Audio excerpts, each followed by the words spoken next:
Hello and welcome to Kicktalk Reboot. On this week's programme we have action from two Scottish Cup matches, and first is on to the results of the ETHX Energy Scottish Junior Cup second round, involving the Ayrshire clubs. So we have Winton Rovers 2, Dunbar 4, Auchinleck 8, Fos Thistle 0, Beath 12, Inverness 0,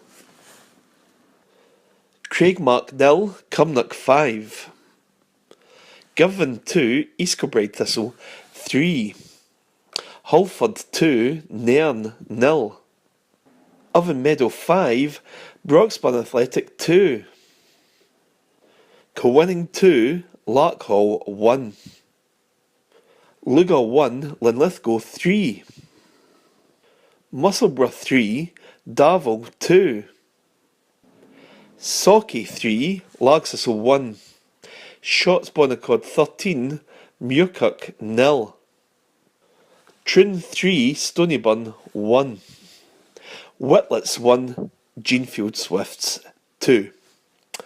And I was at Beechwood Park, Sauchie today, where the score in the Scottish Cup was Sauchie 3, Largthistle 1. Now both teams went into this game with indifferent form and were seeking the Scottish Cup to turn round their fortunes. Now with wins hard to come by in recent weeks, it was perhaps not a surprise that the first half was devoid of much of the way of goal scoring opportunities. Jordan Aru's long range free kick was punched away by Sean Graham in the Largs goal at the top right hand corner. A well worked move released Thistle Stephen Burden through in goal, but his effort was closed down by the Sauchie defence in the nick of time. At the other end, Connor Kelly was bust through in goal, and Graham narrowed the angle to repel the effort, and Oz follow-up was also blocked by the sprawling keeper Graham. So goalless at half-time, Sauchie were re-energised from the half-time team talk. Manager Fraser Duncan labelled it a make-or-break clash for Sauchie before this tie today, and it was Darren Cummings in 49 minutes who lashed a diagonal effort home from close range to put last year's quarter-finalists into the lead. For Thistle, Laurie McMaster and Graham Muir blazed the efforts narrowly wide in response, but Sauchie nearly went 2-0 up after Connor Kelly got on the end of a short pass back and lifted the ball above the out-rushing keeper, but also over the bar. It was difficult to tell how Kevin Strellas didn't score for Thistle, as his angled drive from the left curled around the keeper and across the face of goal, much to the relief of the Beechwood Park support. But Strellas made amends to capitalise on indecision in the Sauchie defence to net an equaliser from close range on the right hand side, slamming the ball past Sauchie keeper Darren Dolan on 75 minutes. So game on, and Thistle were pushing forward into the Sauchie half, but they just couldn't find any openings. And in the last 10 minutes though, it was the home side who took charge of this encounter. David Morrison bust on through, but a defender managed to block his effort, and it was diverted to Ian Syme, who followed on from the left wing to drill the ball diagonally past Graham and into the net to really set the celebrations going. And the third goal caught Largs cold. Play seemed to stop as claims for offside were denied by the referee, and Sub Flood broke away to blast a low effort into the bottom right hand corner from the edge of the area, with Graham stranded. So it was joy for Sauchie, heartache for Largs. It was a edgy first half, like I say, but the second half it really burst into life, and it was really maybe even a battle for confidence for whichever side won today, and it was Sauchie who progressed to the third round. And now it's over to Stuart McConnell, who was at Irvine Meadow versus Broxburn. Meadow Park, Will Film scoring this Scottish Junior Cup second round tie was Irvine Meadow 5, Broxburn Athletic 2. The home side hoped they would get a lift from the appointment of new manager Brian McGinty, who was looking for the players to impress him, and it was his debut in the dugout following some 4 successful trophy leading years at the club. Certainly a promising start, and one of the shot from 12 yards from Graham Boyd was tipped over the bar by Connor Wallace in 3 minutes, Boyd having returned to the club for a second spell, and that was as the home side began well.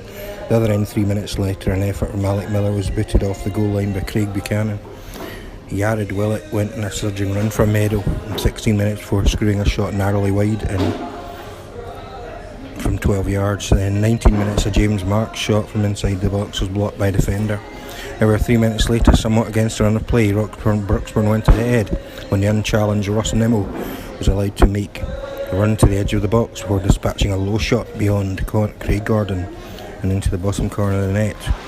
Meadow were, however, competing very well, and skipper Ben Carson threaded an excellent through ball to Jared Willett to shoot narrowly wide from the corner flag. Craig Buchanan then made a good clearance to foil a Broxburn attack in 31 minutes. 3 minutes later, Gordon made a fine save to deny Alex Miller. The strike had been left 1-1 with the goalie. Meadow had a great chance when 43 minutes when Alan Cairns found Craig Buchanan close to goal, but his weak effort was easily saved by Wallace. The home side levelled right in the stroke of half time, and what a wonderful goal it was. And James Marks, his first with the club, sending a scorching 30-yard shot into the top corner of the net, giving the goalie no chance. Meadow came close a minute after break when an Eddie McTernan shot was deflected wide. The resultant corner kick, a Ben Carson header, was saved in the line. The resultant corner kick from Ben Carson, a header, was saved in the line, but Raymond Buchanan tapped home the rebound from all of 6 yards. 3 minutes later, McTernan shot wide from 6 yards when it looked easier to score. Meadow increased their advantage in 54 minutes when a Mark McLennan free kick from 30 yards was fumbled into the net by Wallace. The game had been turned on its head. Broxburn had a slight opening 4 minutes later when Kieran Anderson shot wide from the edge of the box. The hosts made a change in the air when Stuart Hanna replaced Cairns. Broxburn pulled a goal back 5 minutes later when Nicky Locke forced the ball home from 8 yards. 2 minutes later, McTernan shot high and just wide from outside the box. Gordon made a great save to fire Miller from 8 yards 5 minutes later. The visitors spurned another chance, 78 minutes when Nicky Locke blazed a shot well over the bar from 12 yards. Meadow had awarded a penalty in 84 minutes when Mackay was tripped inside the box and skipper Carson netted from the spot. Miller saw his 12-yard effort well saved. Then, however, in full time it was 5-2 when substitute Danny Mackay knocked the ball home 12 yards for his second goal of the game. For his first goal of the game, and his side's fifth, and that's how it finished. So from Meadow Park, where the final score in the Scottish Junior Cup second round tie was Irvine Meadow 5, Broxburn Athletic 2. It's Stuart McConnell for Kicktalk.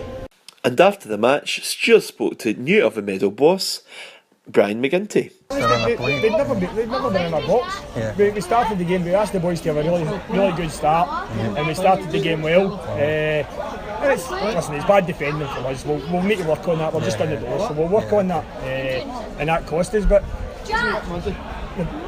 we said to the boys at half time, they're a good side. They're beating Lithgow, who are sitting top of the East Super League this year. I know a Mickey Mouse team that's come through here, and the way we started the game, we carried that on. You're always going to have a spell where you maybe lose a goal or things go the wrong way, but it's how you react to it, and that's what we said when we came in.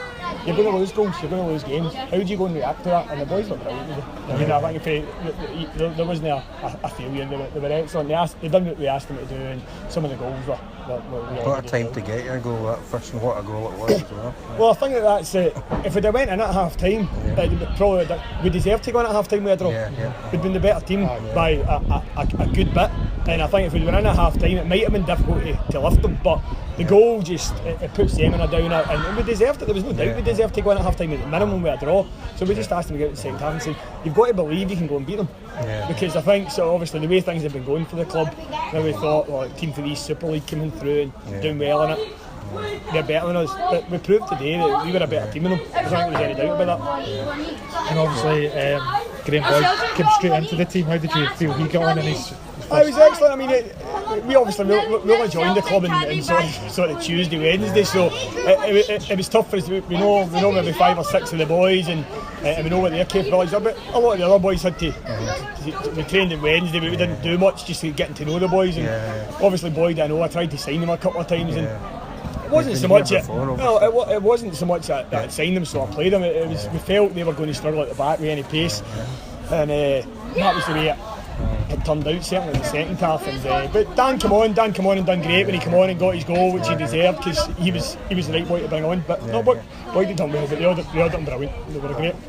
Personally for yourself, an absolute cracking start. You couldn't ask for much more, really. It's probably you're looking at it last week and you think good job to get into a tough start, because as I said, they are doing well, and we were coming in, and you look at the league form that's been going, it's not been great. So you come down and but we just tried to set the team up. We tried to make it as simple as we could for them. We asked for a reaction for them, because ultimately it hasn't been good enough for whatever reason that is. We're sitting wherever we are in the league, I think 7th, 8th, maybe even 9th. It's not been good enough this year for a club like this.